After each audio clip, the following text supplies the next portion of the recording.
उठेले संग्राम जो लड़ाईटा एटा बंद हो बोली सरकार भावुची नाई एटा तीव्र हम अधिका बढ़िबो आमे दरकार पड़े राज्य रास्ता बुलेबू आउरे आमे ये वेदांत को हटेबू। लांचीगढ़ त्रिलोचनपुर पंचायत ठारे समस्त नियमगिरी आदिवासी उपस्थित होई वेदांत कंपानी विरोध में गर्जिले शह शह नियमगिरी डंगरिया आदिवासी। लांचीगढ़ त्रिलोचनपुर पंचायत ठारे समस्त नियमगिरी आदिवासी उपस्थित होइथिले। नियमगिरी क्रुटुमाड़ी सिजिमाड़ी मनमुखी खणी खनन विरोध में गर्जिछंती शह शह आदिवासी। नियमगिरी पर्वत अंचल में रहुथिबा डंगरिया आदिवासी जनजाति एकत्रित होई खणी खनन को आज विरोध करी नियमगिरी अंचलर समस्त 112 खंड गाँवर आदिवासी माने खणी खनन को रोकिबा पाई मेली होइथिबा देखिबाकू मिलिथिला। आम जंगल आमर माटी आमे छाड़िबो नाही बोली समस्त सचेतन हेबा सह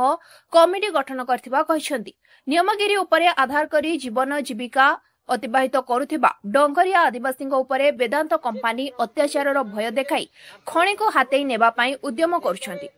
ताहा खंडन करबा पाई आदिवासी एकत्र होइथिबा देखिबाकू मिलिछि। एही खणी को खंडन करबा पाई आज समस्त डंगरिया आदिवासी एकत्रित होई नियमगिरी सुरक्षा मंच कमिटीर सभापति लद सिक्का ड्रिका काड्राका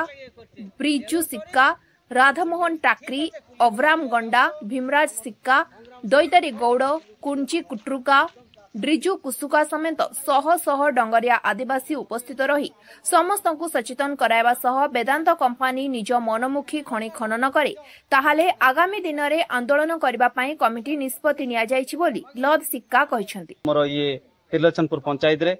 आमे 112 खण गाँव लोक एकत्रित होइथिलु आउ एकत्रित हेबा उद्देश्यमूलक होउछि जे आम न्यामगिरी केमती बंची रहिबो आमर जल जंगल जमी केमती बंची रहिबो आउ जो वेदांत कंपानी बाघ भलिया जो छिड़ाई से वेदांत कंपानी न्यामगिरी हो कि खंडालमाली हो कि तिजमाली हो से नेवाई उद्देश्य करुच्ची वेदांत दलाल मान को किसी नहीं कि विश्वनाथपुर भुवनेश्वर रे राली करिछि आ द्वितीय ग्राम सभा हो बोलिकी से माने उद्देश्य करिसंती किंतु आमे द्वितीय ग्राम सभा देबु नहीं। जो ग्राम सभा हेइथिला 2012 रे से सरकार को आमे धन्यवाद देबू। से ग्राम सभा रे आम न्यामगिरी को आमे जीतिकी रखीचु किंतु एबे जो बीजेपी सरकार होउची ये खणी खनन दे देबा को सरकार बसिची काई कि मु कहूची जे तेजमाली रो गोटे नारिंगा माँ से हॉस्पिटल जाइथिला तार बहु को नहीं जाइथिला किंतु से माँ कोन चोरी करथिला से माँ कोन डकैत करथिला जे निजर जल जंगल जमी पाई लड़ुवा माँ को आज पुलिस उठे नब दुनिया रे केते असुरक्षित नारी मान रोचंती दुनिया रे केते असुरक्षित नारी मान रोचंती किंतु सेमान को पुलिस धरु नाही तो निज अधिकार पाई निजर गाँ पाई निजर जंगल पाई लड़िबा लोक माँ को बोले सेटा से माँ को अरेस्ट कले से माँ को जदि जेल पठेले संग्राम जो लड़ाईटा एटा बंद हो बोली सरकार भावुची नाई एटा तीव्र हम अधिका बढ़िबो आमे दरकार पड़े राज्य रास्ता बुलेबू आउरे आमे ये वेदांत को हटेबू करलु मणिकल पंचायत रे शिवपदर पंचायत रे लास्ट त्रिलोचनपुर पंचायत रे एतिक गाँ भितरे एटी लास्ट आज 5 तारिख आज बैठक रखिलु कि जे नियमगिरी खणी खनन पुनर्बार जो ग्राम सभा हेबा पाई जो माने दलाल माने कंपानी रो दलाल माने हे किना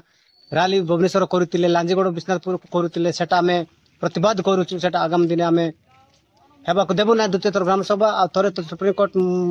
ताको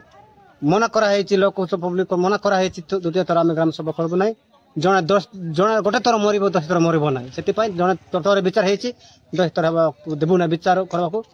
आमे सेति को आमे आगामी दिन राज्य रास्ता को लिकरी राली करबो प्रतिवाद करबो से कंपनी दलाल मैंने जब राली कणी कोन हो विकास हे बोली प्रति कणी मन को दिया जाऊ बोली से मैंने राली रखिथिले सेटा संपूर्ण स्थानीय लोक नाही से बाहर लोक आनी राली करछन स्थानीय लोक आमे किछि सेमति चाहू नाही केवल प्रत्येक जगह कणी कनन अछि से जगह भी आमे इमते का संगठित करिकिना आमे पहाड़ पानी पवन सब प्रकृति को निजे भाषा संस्कृति को बचाइबा आम समस्ते एकत्रित अच्छु माली पर्वत चिजुमाली खननमाली लोक सब एकमत एकत्रित आम अच्छु आगामी दिन जवाब देव राज्य रास्ता को आम ओल्लू। रायगड़ू दिलीप कुमार पढ़ियानी रिपोर्ट स्वतंत्र ओडिशा लाइव।